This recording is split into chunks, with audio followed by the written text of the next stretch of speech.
Good morning, First Universalist. Please rise in body or spirit and join us in singing our opening hymn, Come, Come, Whoever You Are, number 188 in the gray hymnal.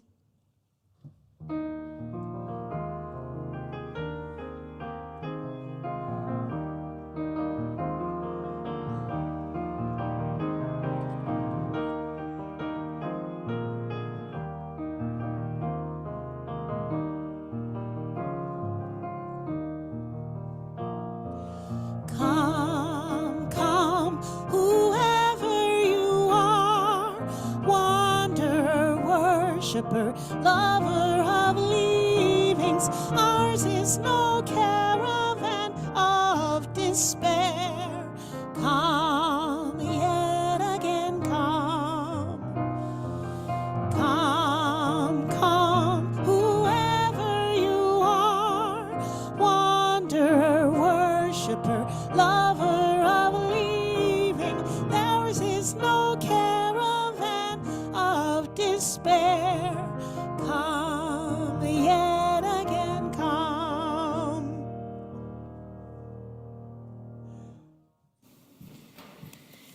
Good morning. Welcome to First Universalist on this here balmy day. Yeah, I know, right?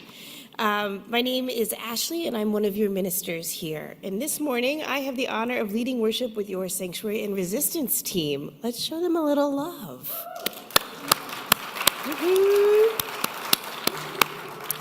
This team accompanies immigrants in the struggle within an immigration system that criminalizes migration, incarcerates immigrants in detention, and separates families.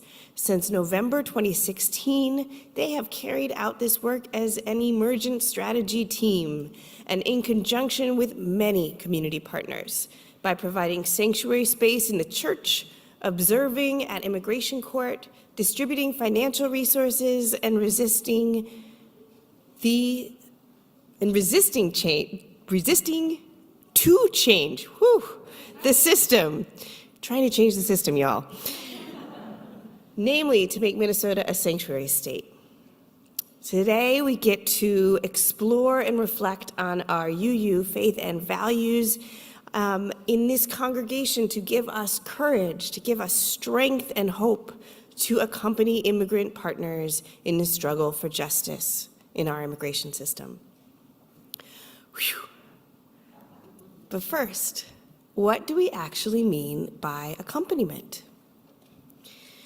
We are not all called to be Franco, though he is fabulous, but we can learn from his wisdom. Let me tell you a short story about my learning.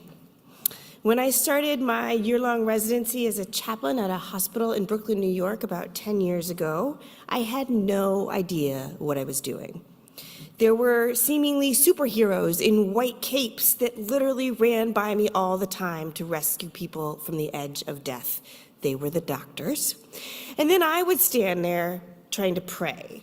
And I didn't even know what I was praying for half the time. And I didn't believe that my prayer was going to change the outcome of what was happening. So science felt more important. And I just sat there or stood there feeling massively inept and in the way. I was not a spiritual rescue squad. I did not believe in spiritual rescue squads. So my job, as it turned out, was to be the spiritual accompaniment. I was the mere human among those gods in white capes. I would sit with the terrified families. I would bring tea. I would listen.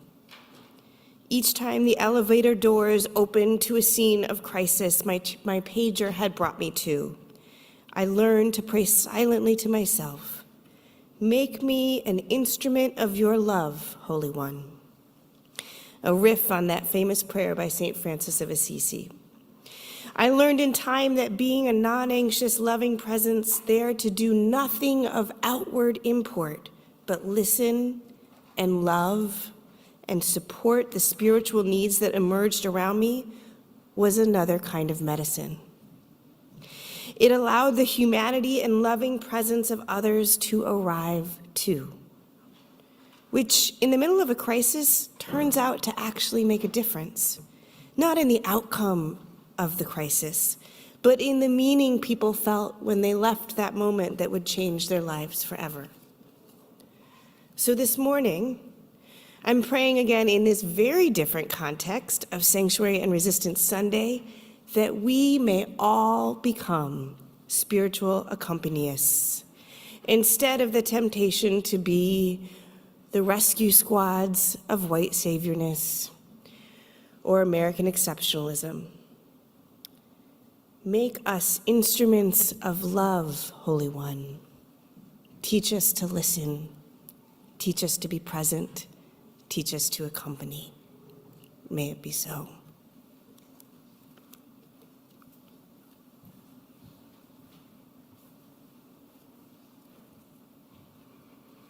Thank you, Reverend Ashley. My name is Karen Wills. I've been a member of the Sanctuary and Resistance team for some years. My role on the team also leverages my role as director of Moose Jaw, the Minnesota UU Social Justice Alliance, coalition of 30 congregations across Minnesota. And so we connect the work that we're doing at First Universalist, my work as a person who's been a member here for almost 25 years now, with the work of UUs around Minnesota, North and South Dakota. That's to name some of what we call our land now. And we center ourselves in a land acknowledgement, not as an empty exercise with no accountability, but to recommit to live into relationships of gratitude for our interdependency with the land and its creatures, including other humans.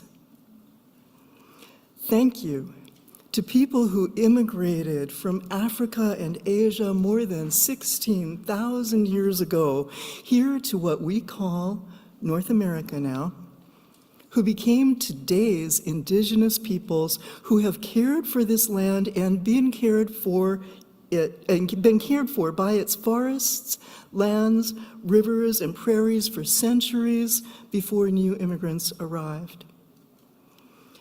We honor with humble gratitude our obligations to return, repair, and preserve this homeland of Dakota, Anishinaabe, and other indigenous peoples, and of diverse leafy, finned, and four-legged relatives. This was once a land full of fish and turtles, otters and birds, dragonflies and bears, before steam engines made it so easy to harvest timber and plant crops that now almost all the wild mammals and half the wild plants are gone. We acknowledge that this land existed before landlords, owners, or borders. There have always been immigrants and refugees and settlers, humble or imperious, harmful or benign. But the land was not always planted and harvested in ways that led to marketing people as chattel slaves, or that recruited and expelled migrant workers in waves like incoming and outgoing surf. There have always been immigrants, but there have not always been fences, checkpoints, documents, or detainees. Histories say the first recorded immigrant from Mexico to Minnesota came in 1886 as a musician on concert tour who fell in love and stayed here.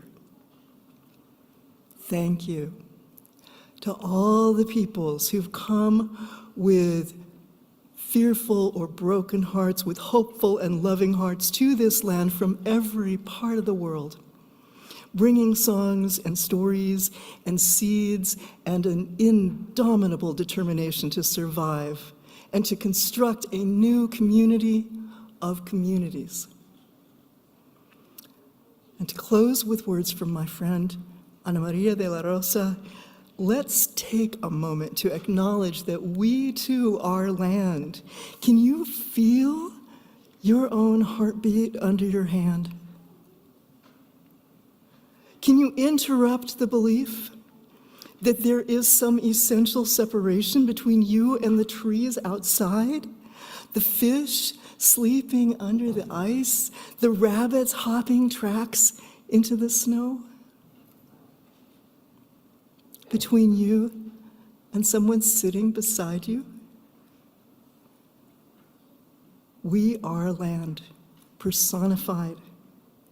And to admit that we are land and acknowledge our commitment to the land means we commit to taking whatever steps are necessary to protect the land, the bees, the forests, the headwaters, the person whose Dakota ancestors are buried here, the person crossing the border right now, or detained on Hennepin Avenue right now. The children and the teachers who'll be in their classrooms, the person sitting beside you. The heart you feel beating as you hold your hand over your heart.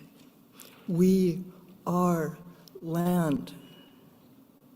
May we honor and tenderly tend to the land, to ourselves, and to one another.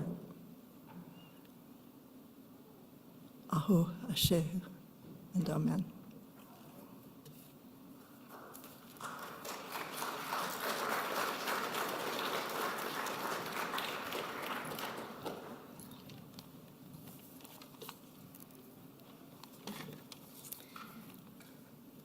I have a friend who has been in the United States for 20 years. He likes to show me pictures of his daughter on his phone. He lives with several other men in an apartment to save money. He hasn't seen his daughter in 20 years, but he put her through university so she could have a better life than what he could have offered her if he had stayed in his home country. He has cancer now, but he doesn't have health insurance. He doesn't qualify for any. So he lives uncertain about how his health is progressing. His circumstances are ordinary. This is daily life in an immigrant community. Come, let us listen for where love is calling us next, and in community, let us worship together.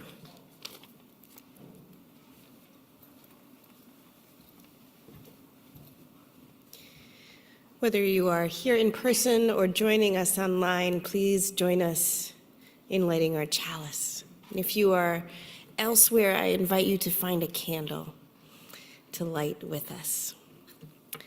Please join me in saying the words for lighting our chalice. Love is the spirit of this church, and service is its law. This is our great covenant, to dwell in peace, to seek the truth in love, and to help one another.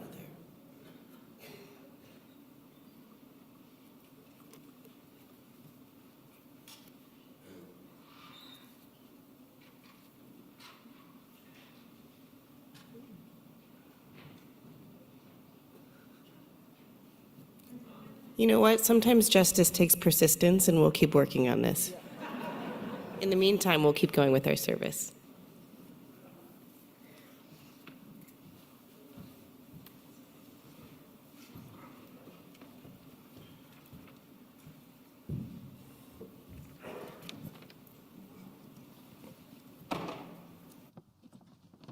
Thank you.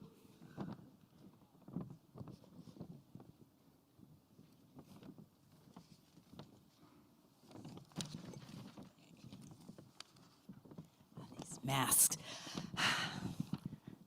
Hello. It's really good to see all of you here today, and to those of you online, welcome.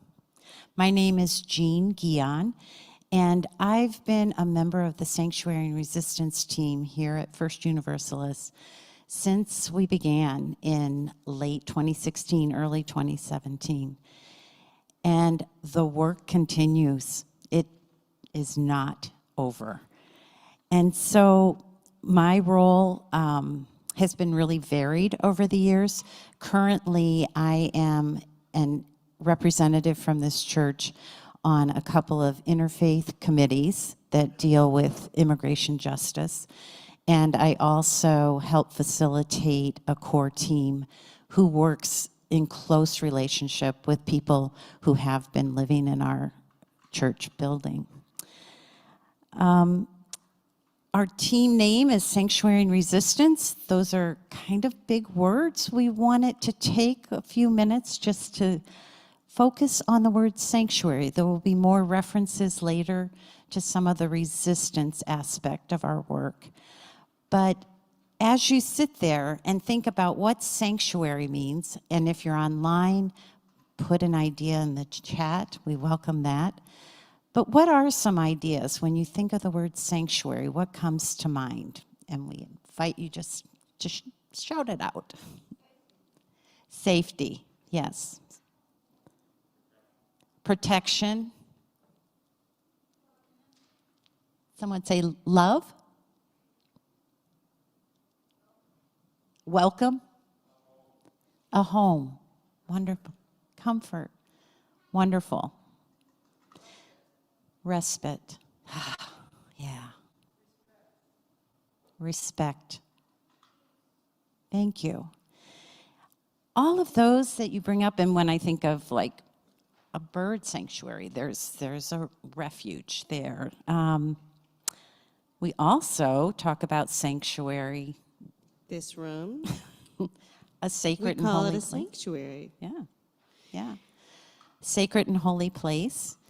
All of them bring to mind for me ideas of sacred, holy, protected, and safety.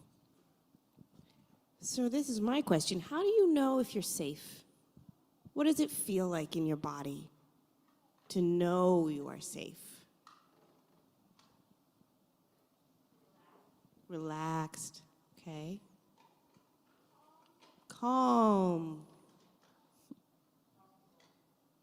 Comfortable. Peaceful. Open. Included. What? Protected. Yeah. It's pretty amazing that so many of you know what safety feels like in your bodies, when there are a lot of people who don't know that feeling in their bodies right now. Yeah, that's so true. And in the work that we do, we know personally many immigrants who do not feel safe in this country at this time. And a lot of that has to do, Ashley, with them not having the right documents, the right legal papers for them to go about freely and safely and openly to get health care, maybe go to school, not even feeling safe sometimes in their own home. And these papers can be complicated to get and cost a lot of money. And so it's not something that it's just like, oh, why don't you go get that? It's not that easy. It's much more complicated with that. And so it makes people afraid. And that's where our attempts at being sanctuary for them is really important. And we, as you use, believe in the inherent worth and dignity of every person. And that means that we believe that every person, regardless of the right papers, deserves to have a place where we can feel safe. And that's why we have made a sanctuary home in our church building, as most of you probably know. And I just learned. New kid on the block. Yeah, no, that was fun. It's room 100, in case you ever walk past it. It is, in 2017, our congregation boldly and courageously declared we would be a sanctuary church. And at that time, we had a family of 4 living in a minister's office for 2.5 years before they were able to leave and be safe again. Then we had our capital campaign, and we as a community decided, yes, let's make this a part of our purpose here, part of our community, and we built an efficiency apartment. And for the last year, a single parent and 2 children lived there, were welcomed there, and recently were able to leave and go to their own home. So we're in the process now, slowly, going to take a little breather here. These are people's lives. It's deep connection that those of us who personally are engaged with them have. We're going to slowly reconfigure that apartment again and see and open it and welcome it to see who might come. And there are lots of ways that all of us can support that. First, we built the place. Your financial contributions have been so incredibly generous and so appreciated and so important. And there are other advocacy and witnessing and neighborhood things that people here are doing, and that's important too. And we had an idea of how we can continue this welcoming as a congregation for the next immigrant family. Are you holding a heart in your hands? Literally, not just spiritually. Yes. Oh, Awesome. lovely.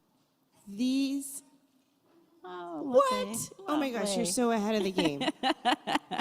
So most of us don't get to know the next family directly, but that doesn't mean we can't share our love and our solidarity and our courage and be present to them with these cards. So this is your opportunity to write a message of support, of solidarity, of love to the next family who might come live in the apartment in the church, to make it feel like a sanctuary. You're welcome to draw, you're welcome to write, you're welcome to use as many stickers as you want. And when the offering baskets come by later, please go ahead and put them in the offering baskets. Or if you are not ready, you can drop them off downstairs in the social hall in the basket at the Sanctuary and Resistance table afterward. But this is your chance to share a moment of connection via paper heart, to share your support, and we hope you will do so. Thank you. And if you are online and joining us, feel free to put your welcoming, supportive comments in there, and we'll make sure it gets put onto a heart and put into the basket too. And they'll Thank you. decorate the apartment. Thank you all.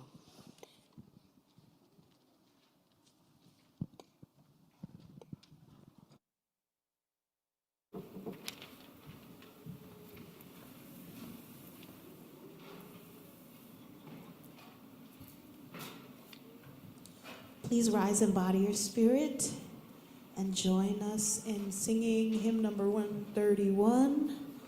Oh no, I left my glasses. In the gray hymnal. Love will guide us.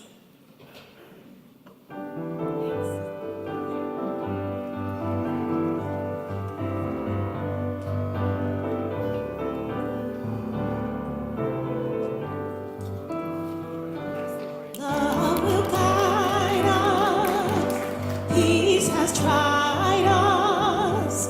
Hope inside us will lead the way on the road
Good morning, everyone.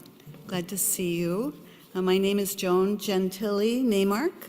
I don't often use that middle name, but it's appropriate today. I work with the Immigration Court Observer Program, a program of the Advocate for Human Rights and a member of the Sanctuary and Resistance team. I was really called by the word accompany, which I heard a few years ago for the first time. In a moment, our children and youth will be invited to head to the other parts of the building for their religious education classes. Whether we're in the sanctuary, listening online, or in a classroom on Sunday morning, we're all here for the same reasons: to open our minds, expand our hearts, and grow our spirits. I'll add one more to this list: to be together.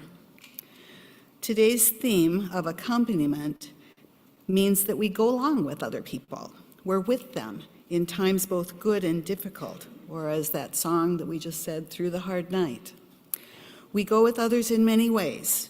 Teachers and parents are literally moving with the youth and children today to other parts of the building. We stay with our seniors and parents, friends, and our pets, and they go with us as we all age. We can also accompany strangers, folks we have never met. In immigration justice, we follow the path of ancestors who left their homes for many reasons. My Italian grandparents migrated to the U.S. in the early 1900s. First, my grandfather, Celestino, looking for a job, leaving behind his wife, Rosa, and their 3 sons, Gino, Mario, and Nello. Rosa followed him 12 years later with 2 sons, but left the oldest behind, my Uncle Gino. They thought they'd see him again, but that never happened. Gino felt abandoned, lost his whole life. I can now read his letters in Italian when he was an adult. Where are my parents? My brothers? I am so alone. It just breaks my heart to read that. My dad met his brother once in his life. He went to Italy and met him when my dad was 40. Immigration court observers accompany today's immigrants, individuals, children, and youth and families, hearing their stories, showing up and supporting them with our presence, bearing moral witness. I smile across the room, or I smile at the person sitting next to me, or I nod at the little girl in the back row who's all dressed up. I share a pencil. We're with you. You're not alone. Someone cares. And the real magic of this is that the judge also sees us, and that makes a huge difference. Who doesn't behave differently if they're not, if they feel like they're being observed? And we really do see changes happening. We change the system that separates families and can deport someone just for driving a car. But soon in Minnesota, that will no longer be a reason.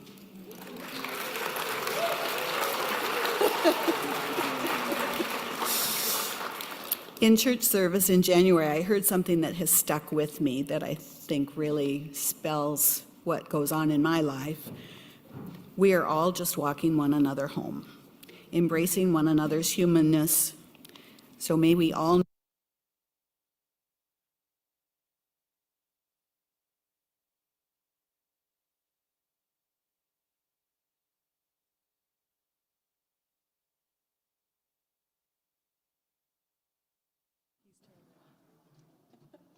It is now time for our children to head to the classrooms. We'll start with 6th through 12th graders. We are accompanying you with our hearts or in person as you go to your classrooms to be with one another in the spirit of curiosity, love, and connection. So 6th through 12th graders first. And now it's time for the K through 5th graders to head on out. Thank you for being with us today. Do I have to turn this off? Nope, just leave that on.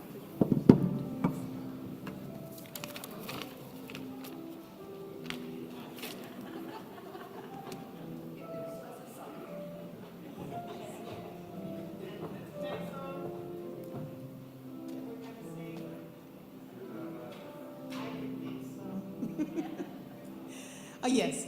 So this next song that we're going to sing may be new to some of you, so we'll learn it together. The first piece is a little call and response. It goes, courage, my friend. And then we sing together. You do not walk alone. We will walk with you and sing your spirit home. Let's do that a couple more times. Courage, my friend, you do not walk alone. We will walk with you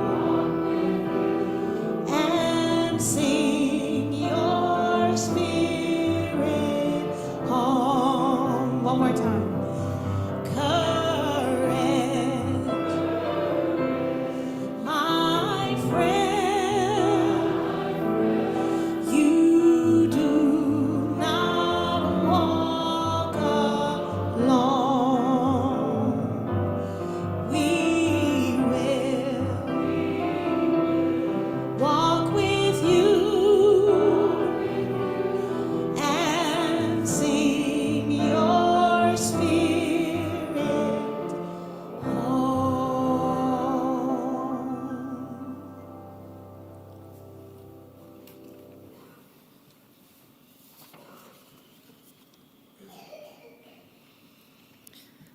I invite you to settle now even deeper into your body and into this moment. If you'd like, you can close your eyes. Focus your attention on the parts of the body which are closest to the earth. Scan your attention upwards slowly.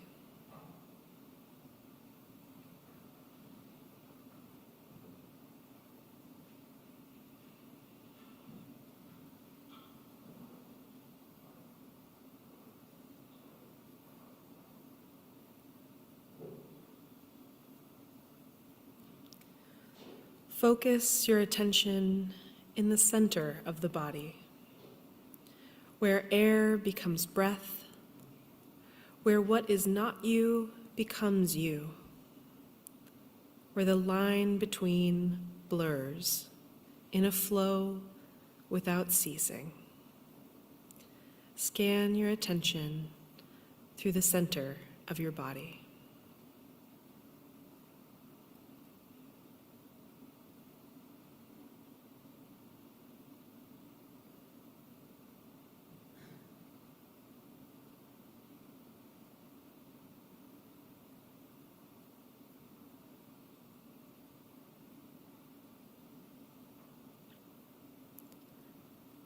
Focus your attention at the top of the body, where feeling becomes thought and thought becomes action.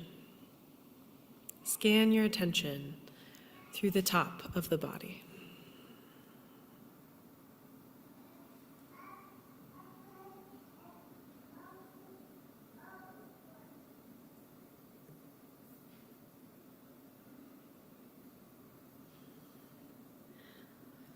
Now that we are present in our bodies and in this moment, let us hold our attention in loving openness to embrace the joys and sorrows of our community and the world. We celebrate with Reverend Arif Mamdani, who was granted a second renewal by the Ministerial Fellowship Committee of the Unitarian Universalist Association.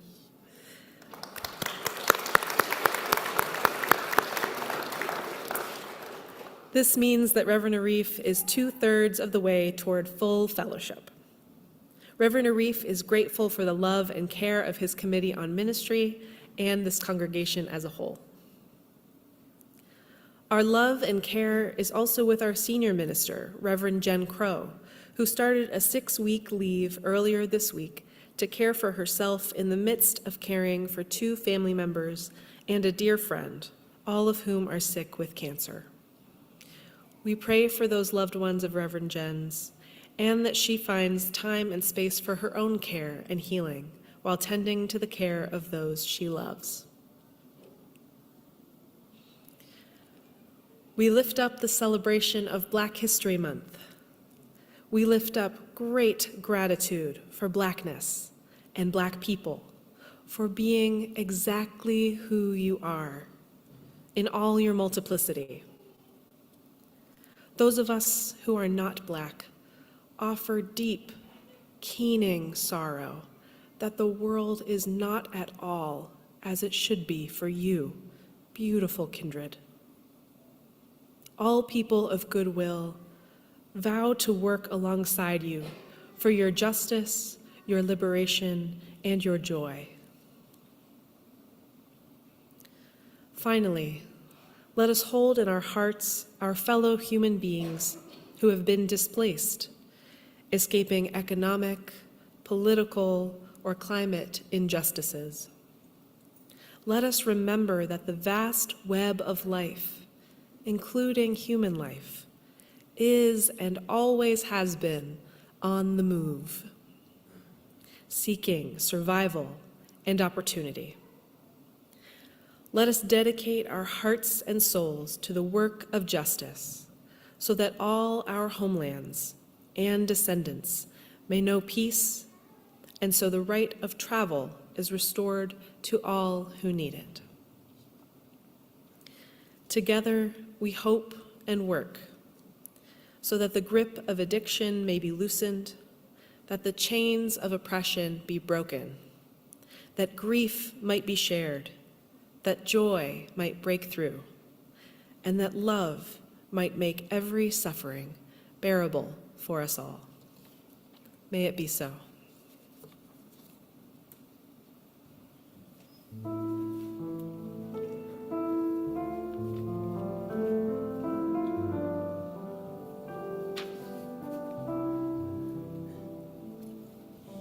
Spirit of life, come unto me. Sing in my heart all the stirrings of compassion. Blow in the wind, rise in the sea, move in the hand, giving life the shape of justice. Roots hold me close, wings set me free. Spirit of life, come to me, come to me.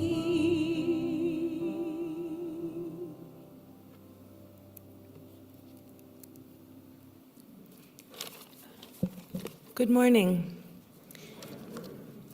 My name is Sarah Adams, and I am the coordinator for the AID program at Interfaith Coalition on Immigration, as well as a member of the Sanctuary and Resistance team here at First Universalist.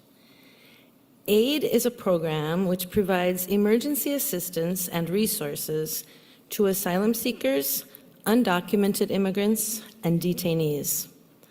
The activism that we practice is pragmatic. AID volunteers are frontline workers who respond to the basic needs of some of the most vulnerable members of society. You might wonder, why are immigrants so vulnerable? And the answer is they have virtually no safety net. If you are not a part of an immigrant community, you might not know much about how hard it is to be here. There's a lot of poverty, a lot of uncertainty about the future, and a lot of fear. People don't come to this country because it's easy. They come because conditions in their homeland are untenable. You have to be desperate to make that journey. In aid, we have a family who recently fled Venezuela. They knew no one, and their only plan was to live at the airport. They had nowhere else to go. A faith community contacted aid, and aid helped them find shelter, clothing for a Minnesota winter, food, and work. I often get the question, can't they apply for assistance? And the answer is no. I became interested in immigrant justice because I used to work in social services. I worked for a home visiting program in which 85% of our participants were foreign-born. The contract was to provide services to a family for 2 full years, and I visited each family twice a week. There is no space more intimate than a person's home, and I became a familiar. I was trusted with people's stories. The 2 common themes were fear and escaping poverty. As a visitor, most immigrants I met were extremely gracious. They would send me home with food, make me handmade gifts, and invite me to their baptisms and weddings. They are hard workers. Adults work 2 or 3 jobs to make ends meet. They are loving parents, interested in the success of their children. Despite hardship, their faith carried them. Conversations began and ended with "Si Dios quiera," which is Spanish for "if God wills it," or "Inshallah," which is Arabic for "if Allah wills it." As a home visitor, I was often the only white Minnesotan they knew. Their communities welcomed me into their homes. The first thing that impressed me was how extensive immigrant communities actually are. I would drive around the metro area looking for the addresses of my clients. In driving, I saw the familiar sound barriers that line the highway corridors. Later, I began to see behind the walls. Endless apartment complexes that line the frontage roads. They line every highway in the metro area from White Bear Lake to Chanhassen. Those buildings were where my clients lived. Whole complexes are filled just with people from Mexico, or just with people from Liberia, or just people from Somalia. There's a building near downtown which houses only people from one village in the Gambia. Poverty is pervasive. Even in buildings that look tidy on the outside, it's common for 10 or 14 people to live in 2-bedroom apartments. They sleep in shifts because there are not 14 beds. This is what families can afford.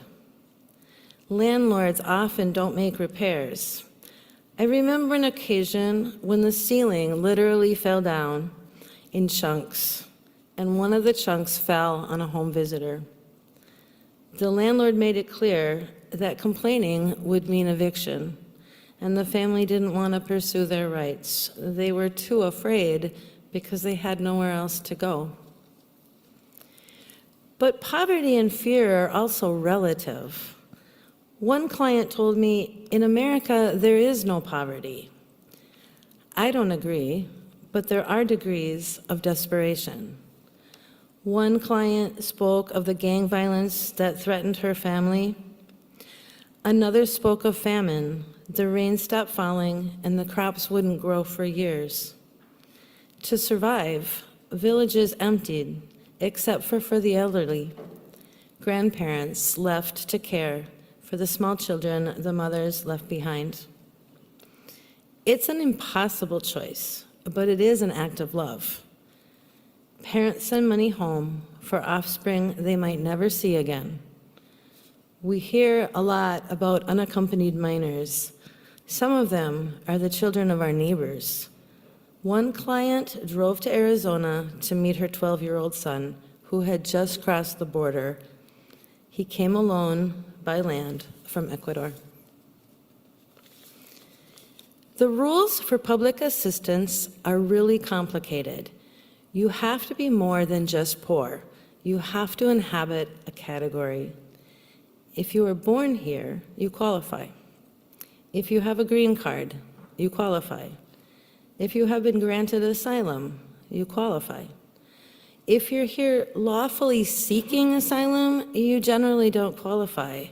And if you're undocumented, you definitely do not qualify. And without safety nets, crises are like dominoes.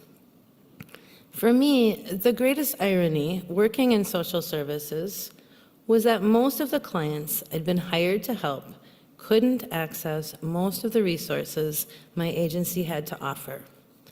And I began to feel really cynical.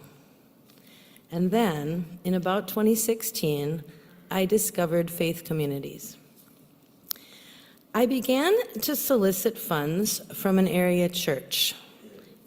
I gave out packets of cash to pay people's rent. I felt rebellious, like I was circumventing the system, which I was.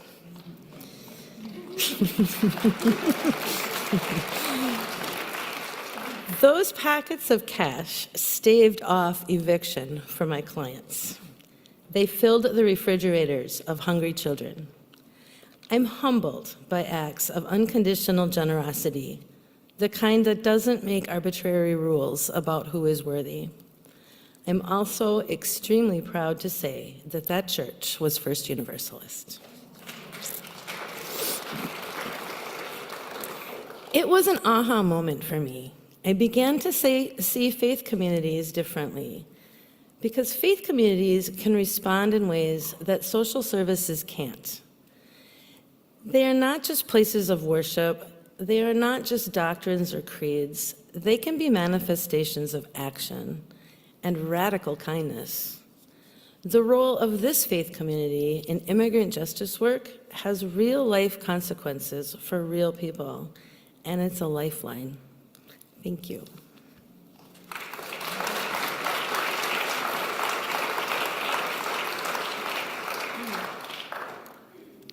Good morning. My name is Heidi Romanish, and I'm a member of the Sanctuary and Resistance team.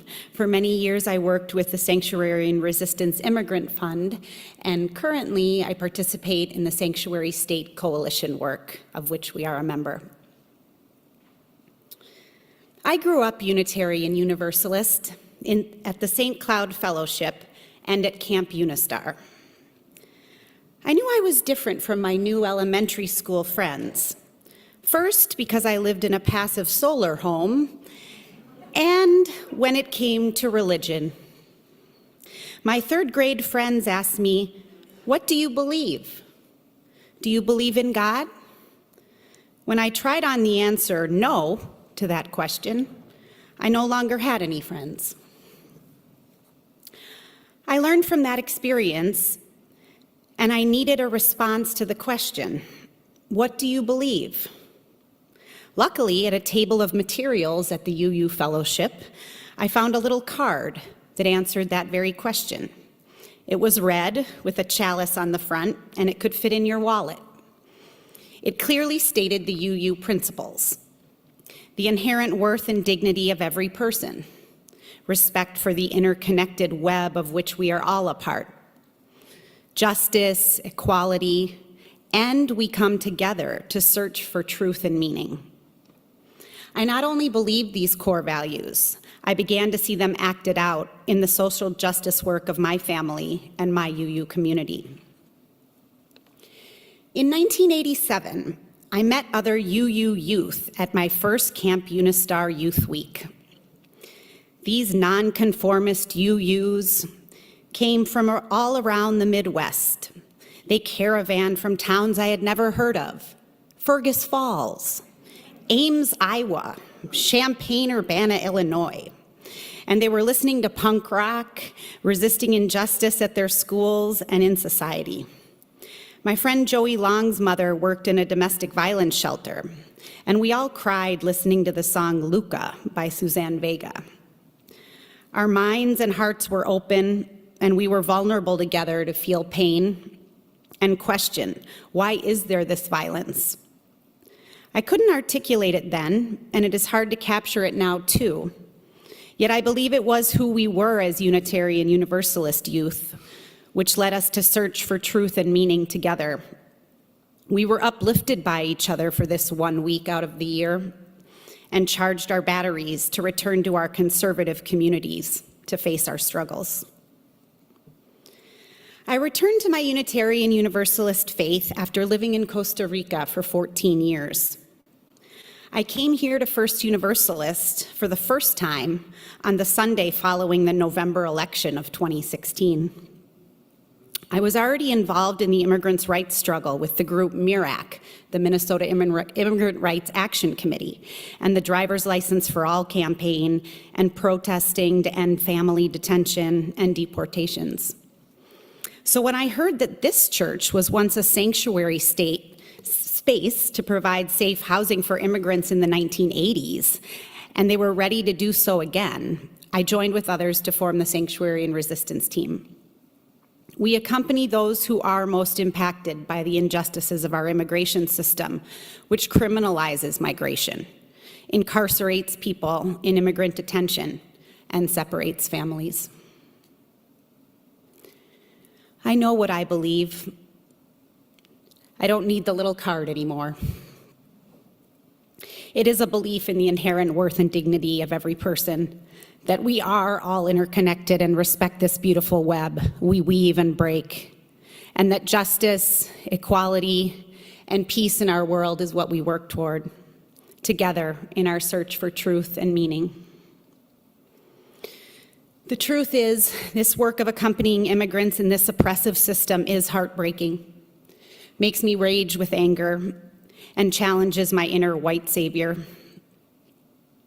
I am held up in it and able to continue resisting to dismantle this structure of laws, yet also working so that people can obtain legal protections and status within it, all the while feeling loved, respected, and in close relationship with this beautiful team here at this Unitarian Universalist community, First U.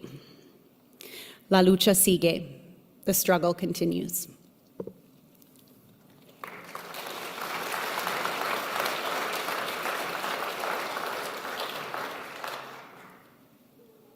Thank you. Thank you, Sarah and Heidi. Sí se puede.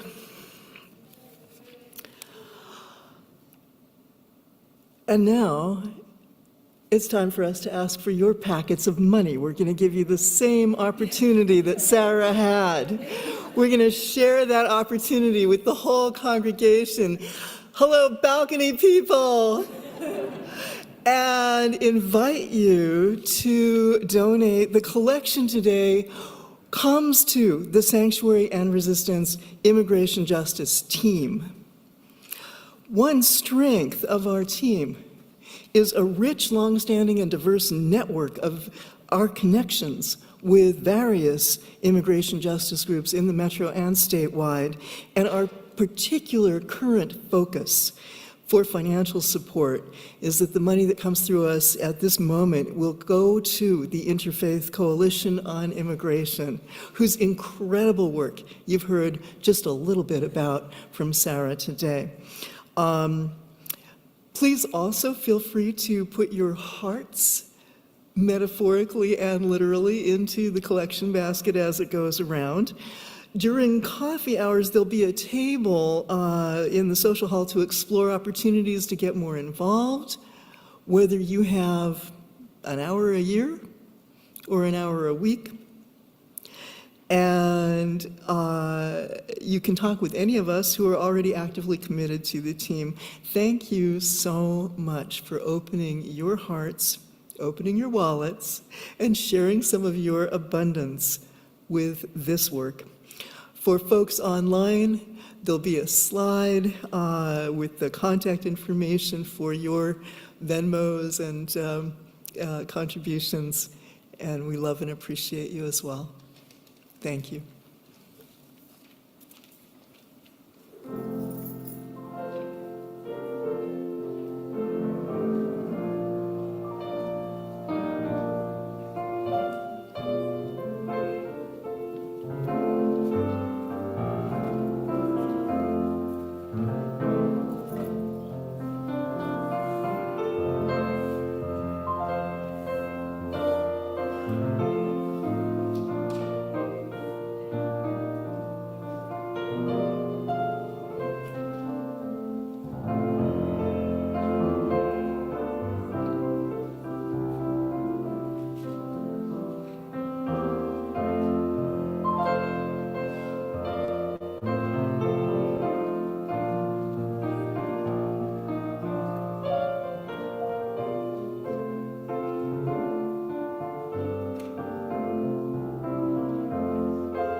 Please rise in body or spirit and join us in singing the closing hymn, Sanctuary. The words are a little different, so check them out.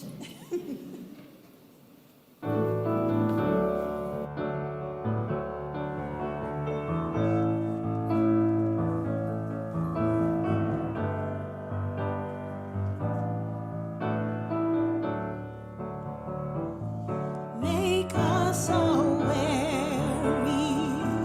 our sanctuary, each made holy, loved right through. With thanksgiving, we are a living sanctuary.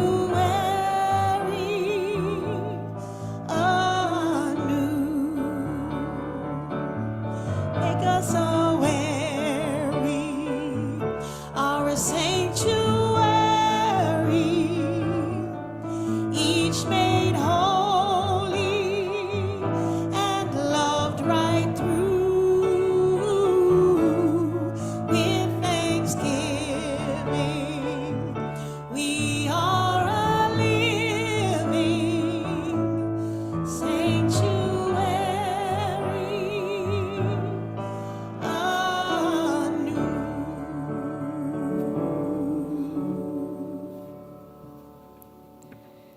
Thank you to our incredible Sanctuary and Resistance team.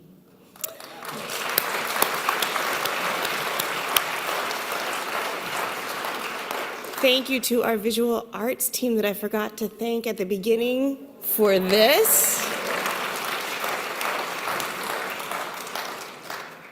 And if you were moved today and you are new-ish to us, I invite you to come to A Place to Start after worship right through those doors to learn more about Unitarian Universalism and this community.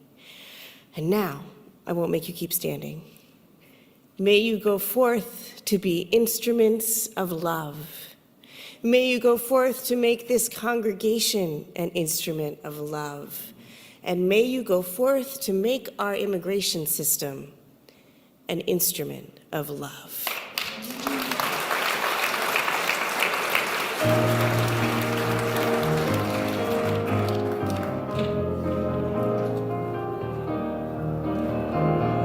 Where you go, I will go, beloved.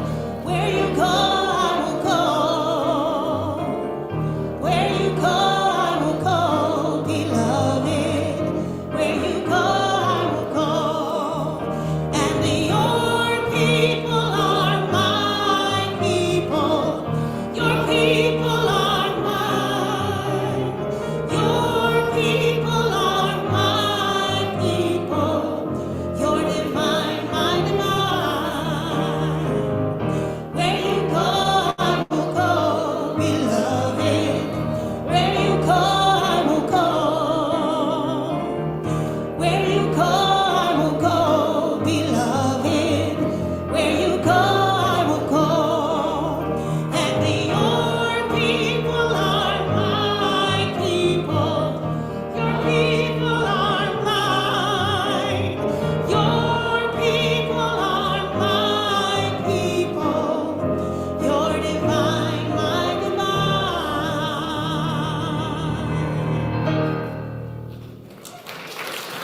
Go in peace.